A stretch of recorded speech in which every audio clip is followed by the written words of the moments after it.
Bonjour les enfants, c'est Zoé et je suis très contente de vous retrouver.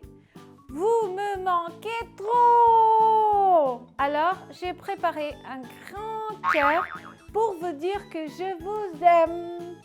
Avant qu'on écoute la leçon que Marie a préparée pour nous, je connais cette histoire. Alors, je vous lance un défi.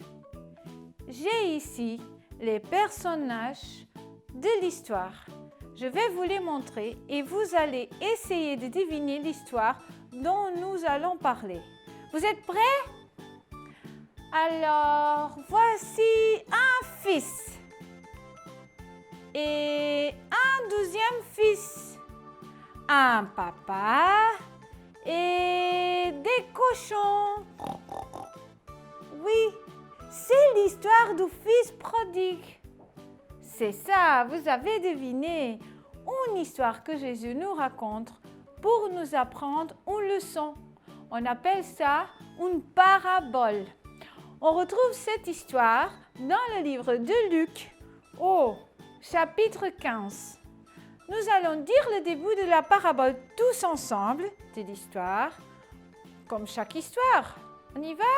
Tous ensemble? Il était une fois. Venez, approchez-vous bien de l'écran. Nous allons répéter ensemble le début de cette histoire.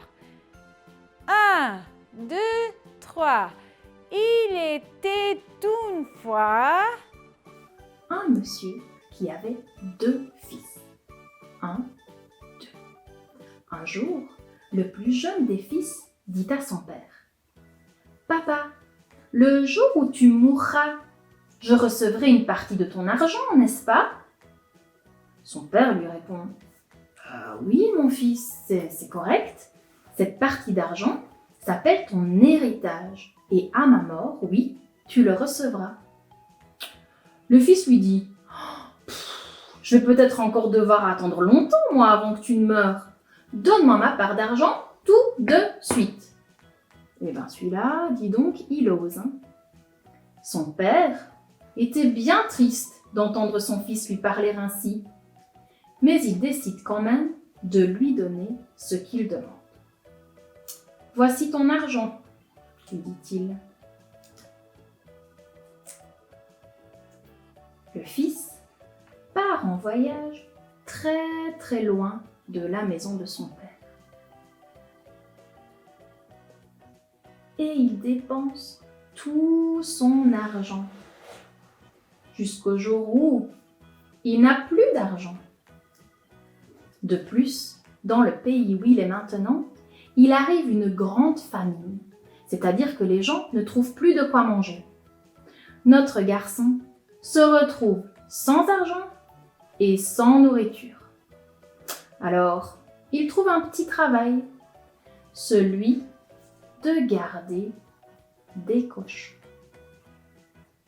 Il a tellement faim qu'il aimerait bien manger la nourriture des cochons, mais personne ne lui en donne. Il est seul, il est sale, et personne ne se soucie de lui. Regardez comme il est sale. Alors dans cet état malheureux, il se rappelle de la maison de son père. Il se dit: « Oh là là, j'ai fait une grosse bêtise. Quand j'étais chez mon père, j'avais tout ce dont j'avais besoin. Un lit, de bons repas et son amour. Qu'est-ce que je peux bien faire maintenant? Je ne peux tout de même pas juste rentrer chez moi comme ça. Que va dire mon père? Il doit certainement être très fâché. Je sais ce que je vais faire. Je vais quand même retourner chez mon père, mais je vais lui dire: « Papa, pardon, je t'ai fait du mal. Je ne mérite plus d'être appelé ton fils. Mais est-ce que je pourrais travailler pour toi, être ton ouvrier? Traite-moi comme ton serviteur. » Alors le fils, avec son plan en tête, il retourne vers son pays. Pendant ce temps, son père, qui ne l'a jamais oublié, est, comme à son habitude, devant chez lui, sur le pas de sa porte.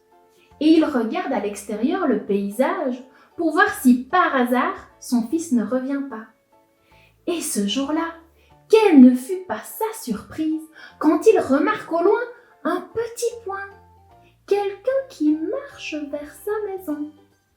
Et si c'était son fils? Oui, c'est bien lui! Le père le reconnaît de loin. Le père est tellement heureux qu'il court à sa rencontre. Il se jette dans ses bras et il l'embrasse. Son fils commence à parler, mais son père ne le laisse pas finir. Il dit à ses serviteurs: « Vite, apportez les plus beaux vêtements et organisons une grande fête, car mon fils est revenu.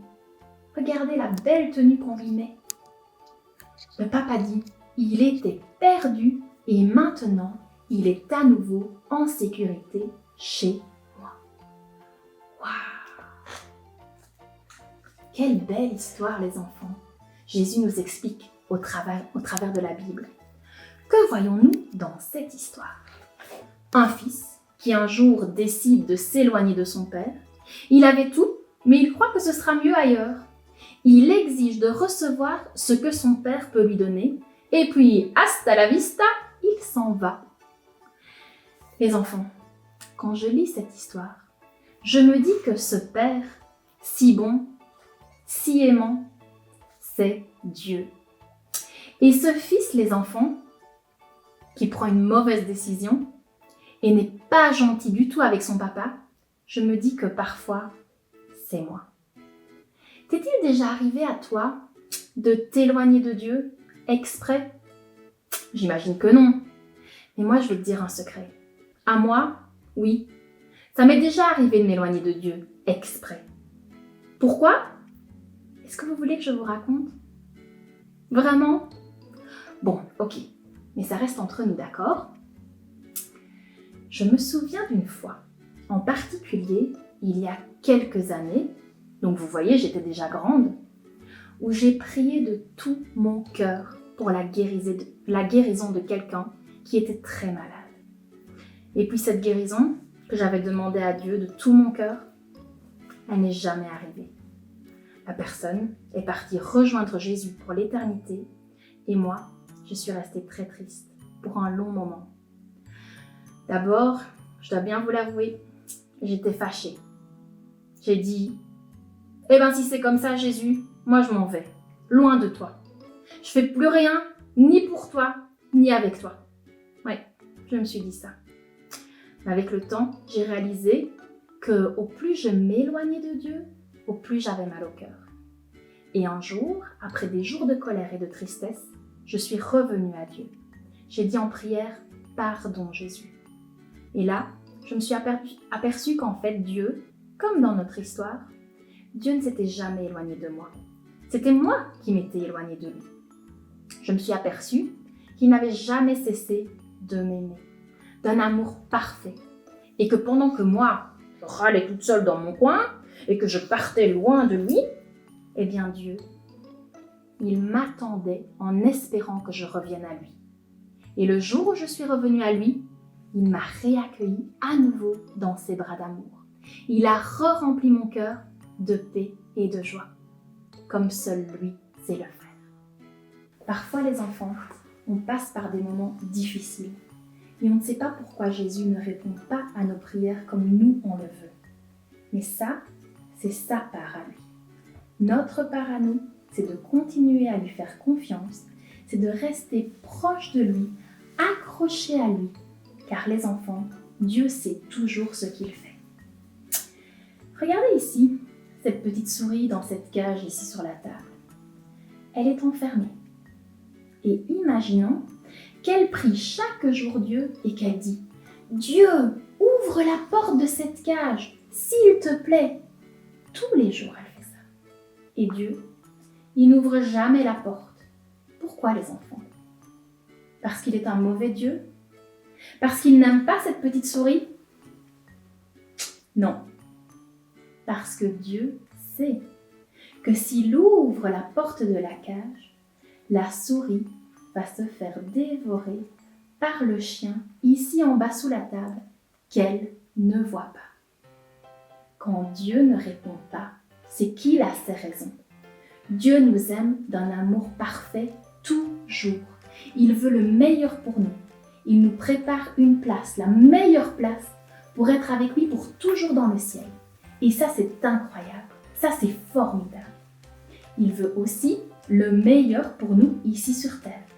Et le meilleur, c'est que notre cœur soit avec lui, rempli de Dieu, rempli de sa parole, la Bible, de son amour, de sa joie et de sa paix.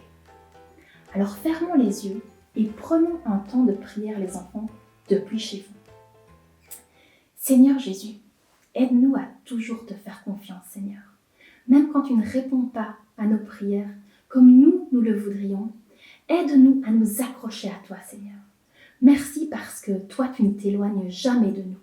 Toi, tu nous remplis toujours le cœur de la paix, de l'amour et de toi, Jésus. Amen.